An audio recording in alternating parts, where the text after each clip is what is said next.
With only 3 months to the 2020 general elections, the major political parties have been revealing their plans to develop the various sectors of the economy. As sports journalists, our focus is usually on how they intend to develop the sports sector. On Monday, September 7, the NDC, which is the biggest opposition party going into these elections, launched their manifesto and they reviewed their plans for the sports sector. Last month, the incumbent NPP also reviewed in their manifesto launch their policies and plans for the sports sector. Today, I sit with two of the most decorated sports journalists in the country to have a dispassionate conversation about the two manifestos and whether or not this is the policy document that will improve the sports sector. My name is Daniel Odro and this is Sports Check on Ghana Web TV.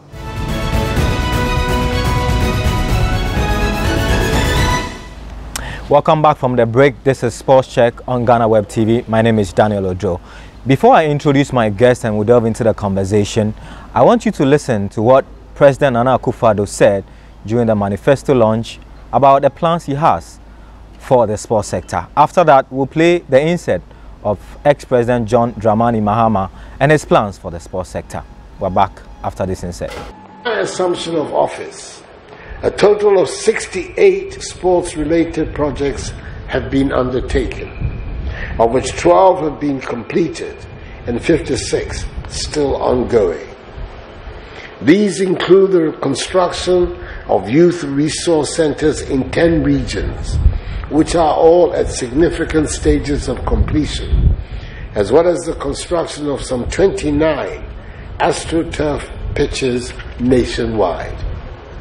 Extensive renovation of the Ohinijan, Babayara and Aliu Mahama sports stadia has also been done, whilst work has resumed on the University of Ghana Sports Stadium. Ensure the development of more sporting facilities across the length and breadth of Ghana. We're making sure there'll be room for future Alice Anums, Hannah Afriyes, Mike Ahayes, Emmanuel Tufors, James Ajays, Babayaras, Abedi Peles, Asamoahjans to enhance their skills.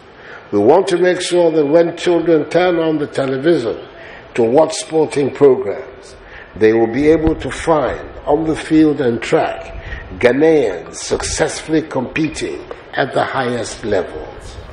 We'll establish a sports development fund and we'll develop a comprehensive national sports policy to outline the vision and strategies for sports development in Ghana. We'll revive and invest in inter-school and colleges games in order to develop talent. For companies that invest in sports, we will facilitate tax exemption and tax relief regimes to motivate private sponsorship and promotion of sports. We'll promote and provide funding for the lesser-known indigenous sports. We'll ensure the successful hosting and organization of the 13th Africa Games to be hosted in Ghana in September 2023. We will continue and complete the new Edubiase Sports Stadium, and we'll establish sports stadia and other recreational facilities in communities and in all the districts.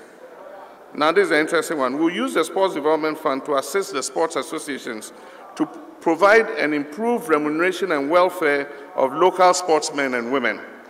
This fund will also be utilized to assist teams, for teams that qualify for continental competitions. This fund will assist them to be able to go and participate in the competition.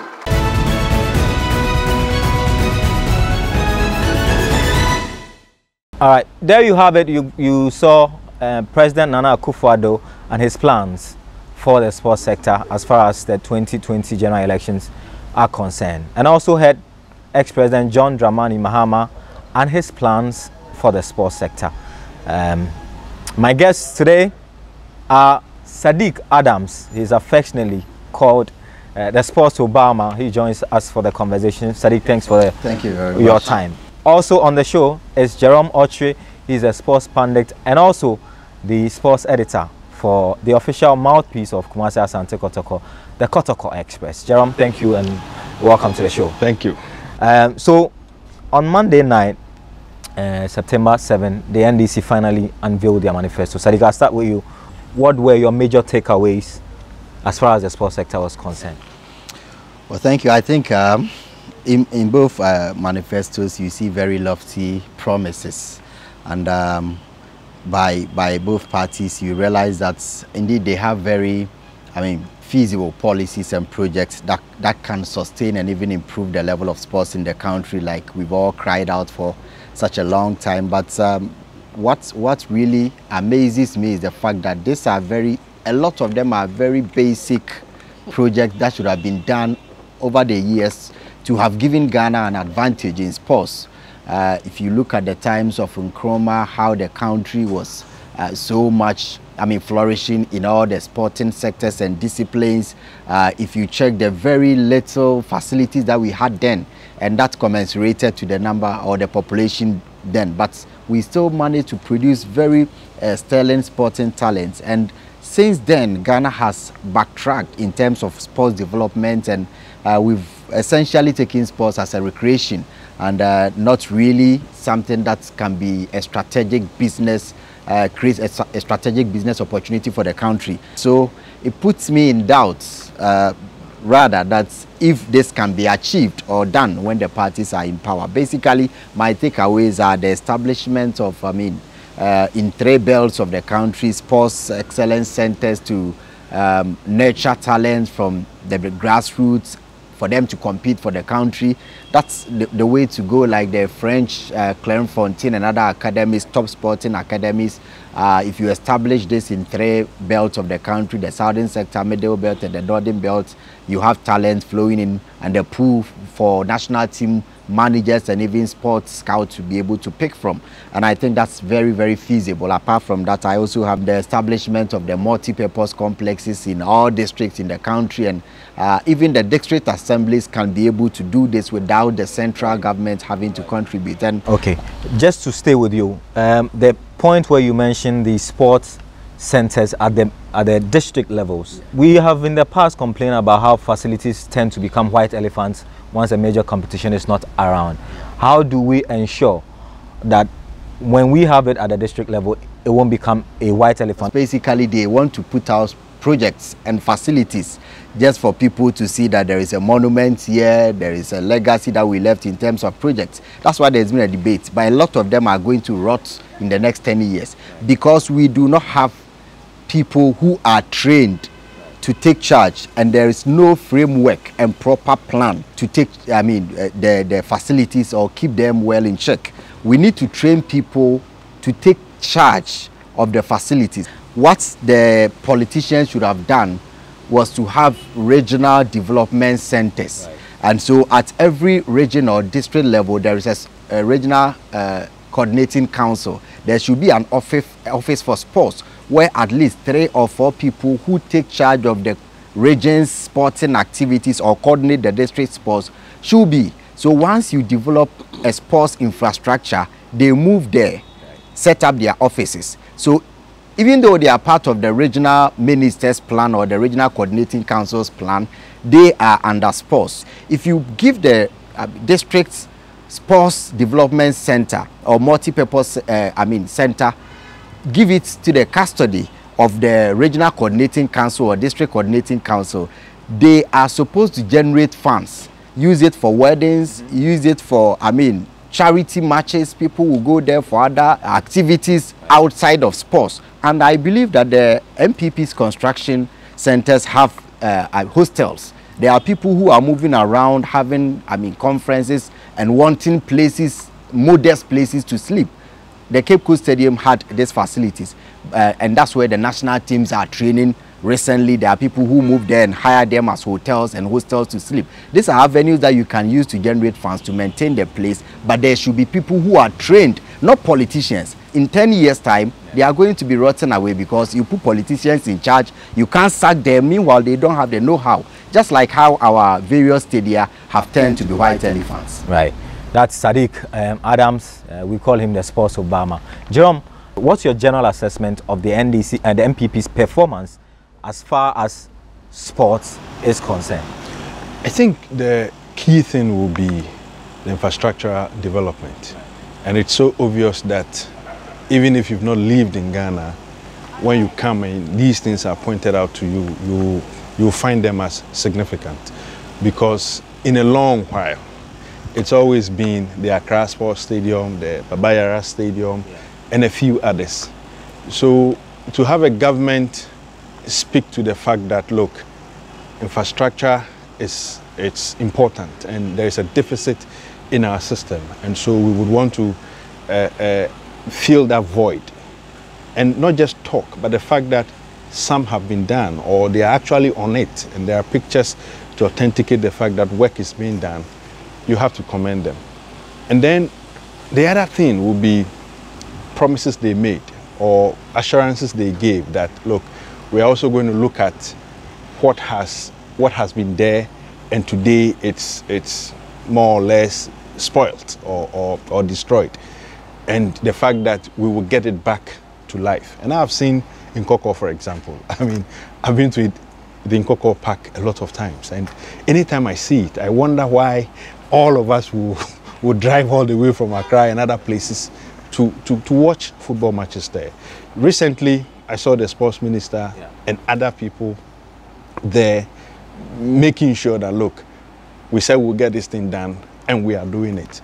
I hope that in the next year or say months to come, all the things that they have said they will do and they have cut short will go there and see work being done. But take it or leave it, there are things that they said they will do and they are doing it. The renovation of the Azuma Nelson Sports Complex. I mean, the last time I was there, it was so bad. I couldn't believe that we would name such a high sporting figure like Azuma after that structure there. But today you go there and you see some improvement. So clearly the NPP promised something, and I think to some reasonable extent they are delivering. Okay, so that's the view of Jerome Ochi, editor for the Kotoko Express. We will take our first break. When we return, we'll delve into other matters. If time permits, we'll also talk about the Ghana Football Association, their new emolument, and also Kumasi Asante Kotoko. They are forming a new management team. Who will be on it and who would miss out from the new management team that Nanaya Amponsa hopes to build and to conquer Africa with? We're back after this break. Stay with us.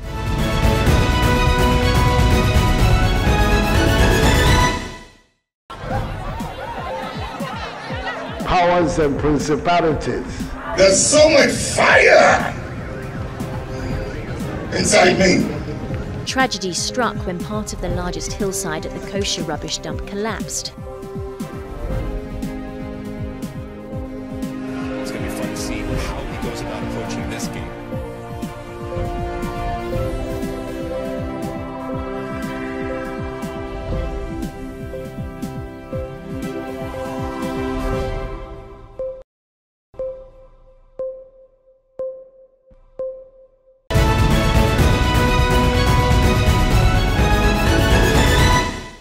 Welcome back from the break. This is still Sports Check on Ghana Web TV. My name is Daniel Odro. We're having a conversation about the manifesto or the manifestos of the two major political parties. If there are any other political parties with manifestos, we'll also delve into it.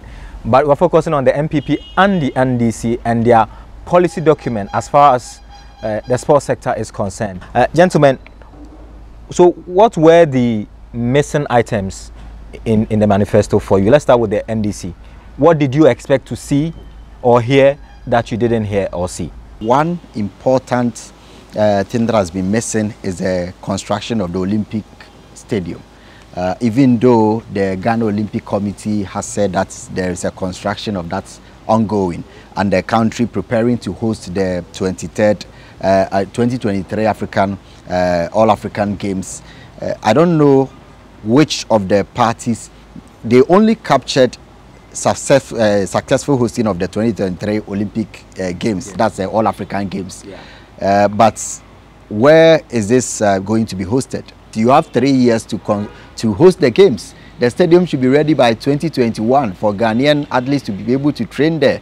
And we know the number of years used in construction of stadium, especially for a multi-purpose stadium with swimming pools, with gymnasium, with all those stuff. It's going to take more than 4 or 5 years.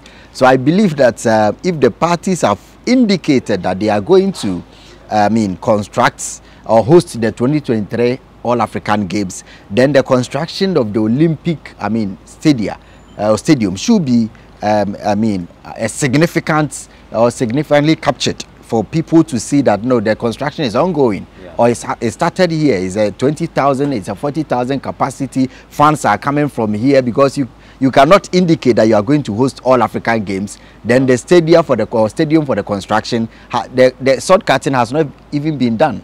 So I was looking out to seeing the two parties indicate how they are going to fund the construction of the Olympic Stadium and what the state of it is at this point. But I didn't see. They only captured going to host it without having the means to do. Well, that brings me to the question about the promises that both parties have made. There are no clear-cut plans, i.e. how and where we raise the money from. Do you get that impression? I have gone through both the NPP's manifesto, the sports aspect, and that of the NDC, and you see duplicity. Duplicity in the sense that some of the things here can be found there. I don't know who copied who, but what's important for me is that the two parties are all interested in doing the same things for the country. One thing that strikes me in that of the NDC, and I think I didn't find it in that of the NPP. Maybe I've not read everything, but about reviving and investing in inter-school sports and colleges games. Look, if there is anything that has undermined the development of sports in this country, it is the absence of this thing. The one we call Interco. Yes, it is the absence of that. Anytime I see Interco in Kumasi, I wonder how interest has been sustained to this point. And on the national level, it's like nobody cares. It is the people in the Ashanti region who feels so enthused about their schools and their participation in these games, and they flood the stadium. They argue about it. In fact, radio stations or FM stations, have discussions for hours on it, which means that interest is there. And how best can you develop sports if you are not incorporating or bringing in young people at the school level? I want us to run through some of the documents or some of the promises and see which ones are feasible, which ones are good ideas or not. So for the NDC, we have established a sports development fund to promote sports in Ghana. Jerome? It can be done. But I was thinking, isn't this already in the system? A sports fund? I thought I heard something about a sports fund. There should be a sports fund. It was part of the sports bill, wasn't it? Yeah. So what's the state of it? Do you know? Well, there's a sports fund, but I sincerely don't know if there's money in it, how much there is in it, and where the funding comes from. If we have already, there is no need establishing another sports fund. It's like creating a new account for Ghana when every party comes to power. If the sports fund is there, we need to get managers who have been past sports administrators to take care of it. And what we need to do is that we do not take sports serious like a strategic business. Otherwise, companies like GNPC, Ghana Oil, all these big companies can have 0.5% of their profit going into sports. But Sadiq, you have Osechemen Samusu criticizing GNPC for investing in football. I remember on the floor of Parliament saying that it is not a core business of GNPC. To me, he had a very reasonable excuse for that comment in Parliament, because they invested 5 million a year into the Black Stars, not football. But can you tell me one thing? $5 million is not child's play. Can you tell me what was so what was so palpable or evident in the change that money did to the Black Stars? It only destroyed the team. Of course, to me, they needed to have invested in football. Right, that and is I get that point. And but he only criticized because there was no benefits coming from it to him, and other parliamentarians supported the cause because they checked and found nothing that's been beneficial. But imagine that GNPC are investing 5 million in football a year, and the money is going to women's football, local football. Coast football has 500,000 funding for organization of inter-schools every year, will any parliamentarian be able to stand up in parliament and say they should cancel that contract? Because GMPC are investing in other areas. They are investing in, I mean, there are so many companies investing in beauty, I mean, pageantry and other stuff, but nobody is criticizing because they get the profit from it. Okay, let's move on to, it says, develop a sustainable framework for sports financing in Ghana, including the facilitation of financing reliefs to motivate public and private sector sponsorship and sports promotion in the country. Jerome, there's supposed to be some tax rebate for companies. This is something that is common knowledge. Yes, and I sense a lot of English there. Yeah, indeed, if tax reliefs will be given and given in a way that the company will feel, come on, this is greater relief, then let's channel that support that we are having. Let's put it somewhere else. Sometimes it looks like our politicians, there is little confidence in them because they've said a lot and they've achieved little. It makes it difficult for the public to have the necessary confidence in them. Finally, on this topic, Sadiq, Esiama has been commended for his infrastructure drive and everything. Assuming his party retains power, what should be his focus? I think from here, Esiama should, in case his party wins, focus on school sports, not the Black Stars. That should be a legacy. If he's able to, in his maybe 4 or 8 years, or how many years, and he's the longest serving minister apart from ETMS, I think. Of course. If he's able to, I mean, be retained, he should focus on getting sponsorship for school sports. That's the inter-schools. And we must commend the Ashanti Regional Sports, I mean, Federation and Association for being able to sustain the interest. It's the only region, I've traveled to the central region, the interest is there. Greater Accra is non-existent in terms of sports, with all the schools and facilities available. So the Ashanti region, I mean, needs to be commended. But what needs to be done is that after that, where do the talents go? There is no transition. So I will expect the minister after this to draw a policy framework that we do the inter-schools. We have, I mean, funding for it, but there should be a transition from there to the university so that we keep and maintain our talent for them to compete for us. So the focus from now should not be on the Black Stars. We've been focusing on the Black Stars for all these years. Nothing has happened. So I think that it should be on inter-school sports, sustaining in the interest and creating funds and also transition into the, I mean, universities. Right. So the biggest takeaway in this conversation has been the, if you like, the revival of inter-school sports. We've done it with the National Science and Maths Quiz, where we all support and push on our respective alma maters when they are competing. If we've been able to do it with the National Science and Maths Quiz, it should be possible to revive inter-school sports. So that's it on the manifesto for the big political parties, the NDC and the NPP. We'll take our second break. When we return, once Jerome is here, we can't leave without talking about Kumasi Asante Kotoko. We return from this break. Stick and stay with us.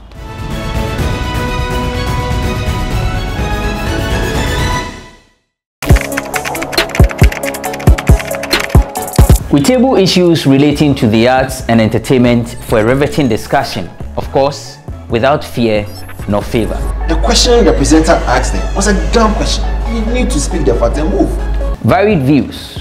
We agree to disagree. So I would disagree with everything you said. I think that he's a smart guy. I think what he did. No, but I also said he's a smart guy. Yeah. I guess that I'm waiting for the what next. Yeah, I don't think that we have to wait for what next. It sometimes gets confrontational, but that's the beauty of the game. Today you are denying funny face. It's not my brother. You are denying funny face. I don't know him. You don't know funny face. It's not my brother. You don't know funny face. It's a package. We meet, we sit, we dialogue, we learn, we progress. My name is Benefo Huabin Abrantepa, a proud blogger, and this is my forum.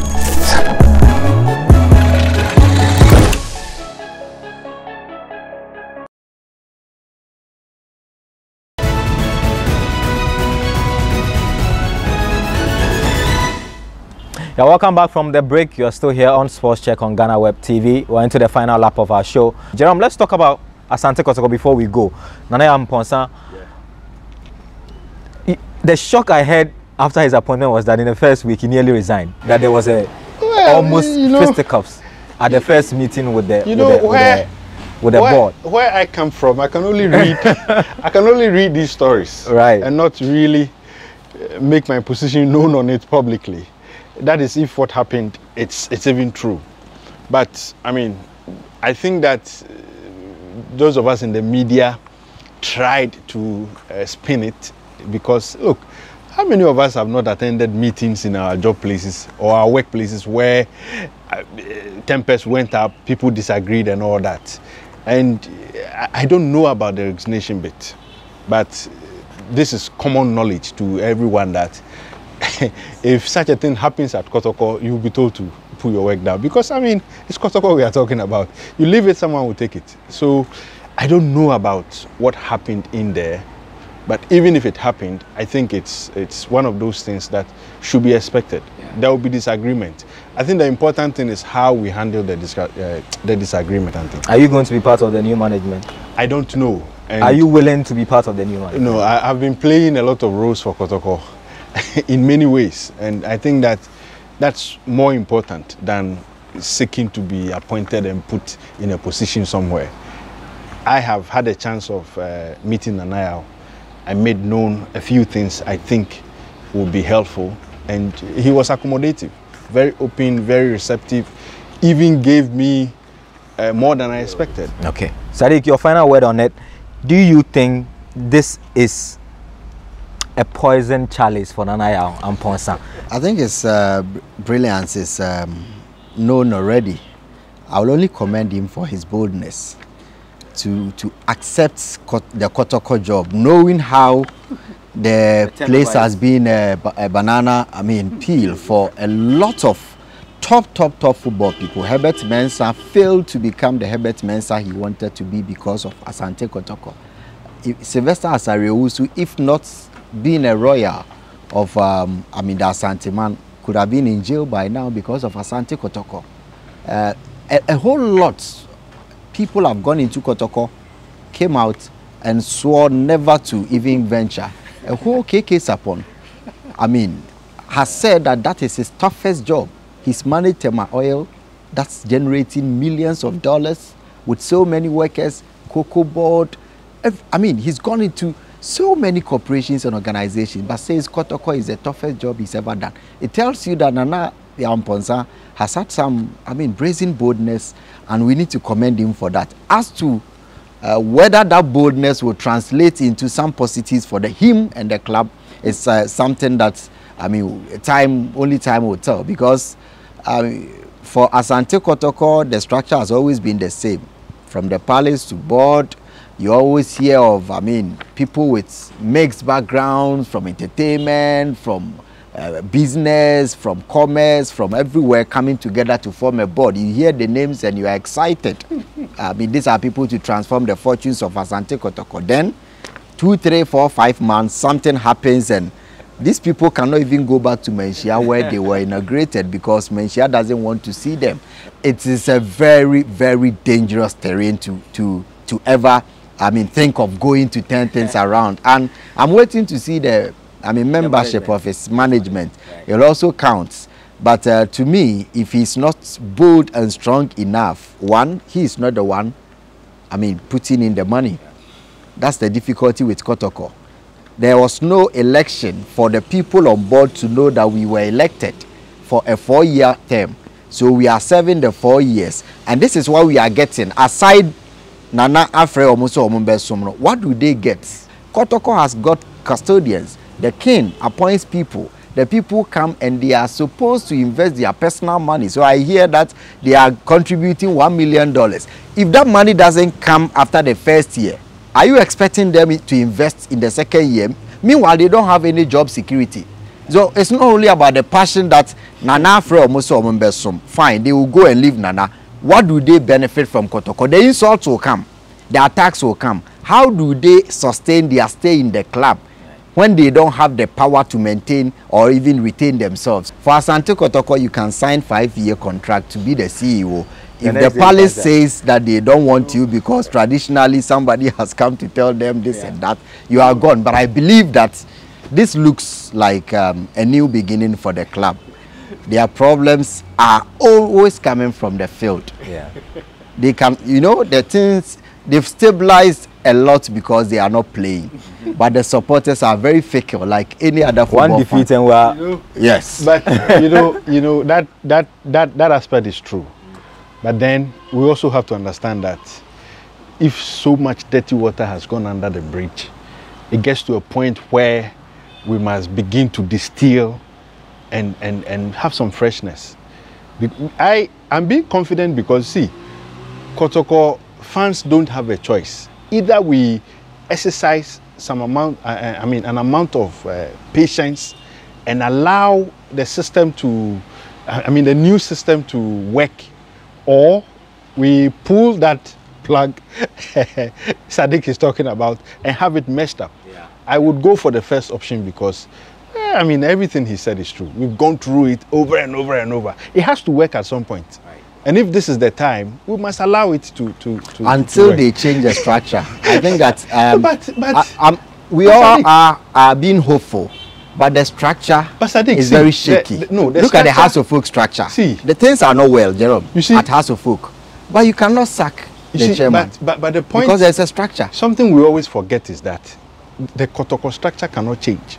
It cannot change because, look, whether you like it or not, the club is tied to the golden stool, and you can't separate it. Are there clubs that are tied to? You see, the kinships of chieftains, and there's no funding. No, unfortunately, unfortunately, our time is up and we have to wrap up. I know the conversation is such that it is what it is. Yeah. How do you make the best out of it? That's what I expect Nanaya to do. So he has to find a way to navigate and make it work. You can't navigate past Malaysia. As for that, it's We've been having a very dispassionate conversation about Asante Kotoko. But we started off talking about the sports sector and the plans for the major political parties for the sports sector. And my guests have explained why they think that the manifesto policies of the two parties are feasible on the face value. We hope that whoever gets power in 2021 or after the 2020 elections will remain true to their words, i.e. their sports document or sports policy as far as the manifesto is concerned. My name is Daniel Ojo. I've been here with Jerome Autry, his editor for the Kotoko Express, which is the official mouthpiece of Asante Kotoko. Sadiq Adams is the man we call Sports Obama. He's an editor at Angel FM. He's joined us today for the conversation. My name is Daniel Ojo. I hope you had a wonderful time. We'll come your way next time with another riveting conversation. Until then, keep well and keep your head up. Bye for now.